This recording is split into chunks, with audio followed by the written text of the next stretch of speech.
Hello, dear friends, welcome to our YouTube channel, USA Football Zone, latest football highlights. The Afcon 2025 quarterfinals were a battle of the big names. We saw 8 of the biggest names in African football, with an astonishing 22 continental titles to their name, vying for a place in the semifinals. It was a remarkable lineup, a battleground for legends, and when the dust settled, the headlines made themselves heard. They were shouting about Brahim Diaz and his claim to the Golden Boot. They were celebrating the attacking prowess of Nigeria, a team that was thrilling to watch. As always, they focused on the big names and the big goals, but what if I told you the real story? What really defined these epic games didn't always end up on the scoresheet? What if the players who truly defined the stage of this legendary quarterfinal weren't what you expected? The headlines tell one story, but the tape tells another. Today, we look beyond the obvious. We look at the players and patterns that truly defined the final. Let's start with the hosts, Morocco. All eyes were on their star-studded attack, and for good reason. Brahim Diaz was in fine form, scoring in the 2-0 quarter-final win over Cameroon and ultimately winning the Golden Boot with 5 goals. But focusing solely on goals completely misses the point of this Moroccan team. The real foundation of their journey to the final wasn't just their attack. It was their almost impenetrable defense. The man at the heart of it all was Yassine Bounou. He was named the tournament's best goalkeeper, and it was one of the least surprising awards. Throughout the tournament, Bounou conceded just 2 goals and kept 5 clean sheets, an incredible feat that saw his defense reach the final. It wasn't just a goalkeeper in good form, he was a master at his best, displaying a calm command that radiated throughout his backline. We saw the full effect of this in the quarter-final against Cameroon. The indomitable Lions were 5-time champions, a team that always posed a threat. But Morocco's organized defense completely neutralized them. The 2-0 scoreline seemed comfortable, almost inevitable, as Morocco had given them nothing.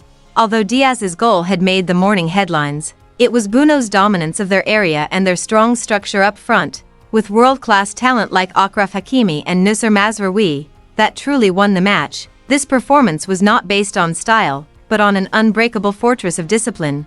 That is why they reached the final. The attack created the chances, but the defense built the platform. On the other hand, we saw eventual champions Senegal, who won 1-0 against a stubborn Mali side.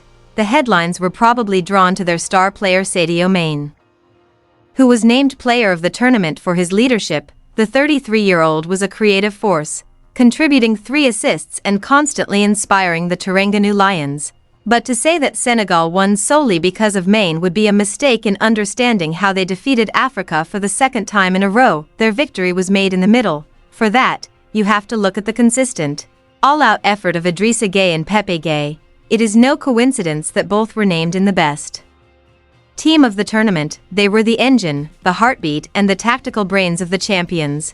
The experienced Idrissa provided experience and positional intelligence, while Pepe Gueye was a force of nature with boundless energy. Their extra-time win in the final was the highlight, but it was their consistent work in games like the quarter-final that made it possible. In that thrilling 1-0 win, where Ismaila Ndiaye's 27th-minute goal made the difference. Senegal needed the most control. Gueye's partnership gave them just that. They stifled Mali's midfield, won second balls, and recycled possession with remarkable skill, freeing up players like Mane to innovate. It was a light, powerful, and absolutely brilliant performance that doesn't always make the highlight reel. But that's the definition of winning football. If you enjoyed this in-depth experience, do me a favor and click the subscribe button. We're trying to find the stories that ordinary fans might miss, and your support makes it possible. When you think of Nigeria's Afcon 2025 campaign, one name immediately comes to mind: Victor Osimhen. The powerful striker was outstanding, scoring in the 2-0 quarter-final win over Algeria and contributing 4 goals and 2 assists for the tournament. He was consistently dangerous, a physically experienced individual who truly earned his place in the best team of the tournament.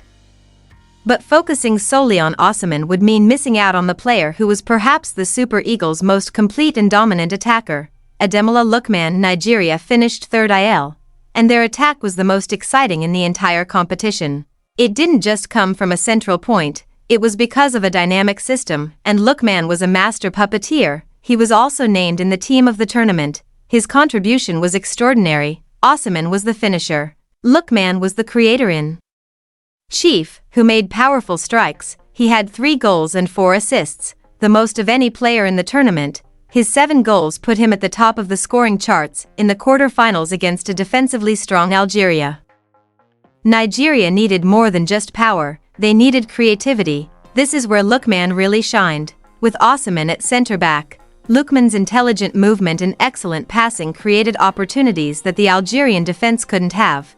He was the perfect complement, a game-changer whose impact extended far beyond his own goal. He wasn't just a star, he was a system that helped other stars shine. Finally, let's talk about the 5-goal thriller between Egypt and Ivory Coast and the player who brought the victory, naturally. The headlines were for Mo Salah, who scored a goal and provided an assist in the 3-2 win, leading his team to their dream of a first Afcon title. But the real architect of that victory, who drew power from midfield, was Imam Ashur. In a volatile, goal-scoring quarter-final, Ashur was like the calm in the storm. His vision and passing were on a whole other level. He provided the perfect pass for Omar Marmoush's first goal just 4 minutes in. Then, as the game was in stoppage time in the second half, he provided the crucial second assist for Salah's decisive goal. Although there were 5 goals, Ashur's 2 assists created the crucial moments that separated the two teams, between the storm of goals and Salah's star power. It was a midfield masterclass that could have been overlooked, but it was his control and creativity that gave Egypt the lead in a game of the tournament. It proves that in a matchup of superstars, sometimes the most important performance comes from the player who quietly delivers the win. So while the scorelines tell the story, the real masterclasses of the Afcon 2025 quarterfinals were found in the details. They lay within the solid wall built by Yassine Bounou and the Moroccan defense. They lay in the tireless midfield engine driven by Senegal's Idrissa Gueye and Pape Gueye. They lay in the creative genius of Ademola Lookman, who proved to be just as important as Nigeria's headline striker. And they lay in the subtle, game-winning performances of midfield architects like Imam Ashur. Brahim Diaz received his golden boot, and Sadio Mane won the Player of the Tournament award. Both were fully deserving.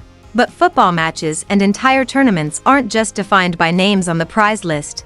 They're defined by midfield battles, defensive organization, and players who deliver the things that don't always make the highlight reel. These are my picks for who really shined in the final 8. But who did I miss? Who was your unsung hero of the quarterfinals? Let me know your thoughts in the comments below, and if you like analysis beyond the box score, be sure to subscribe for more of this beautiful game. Thanks for watching.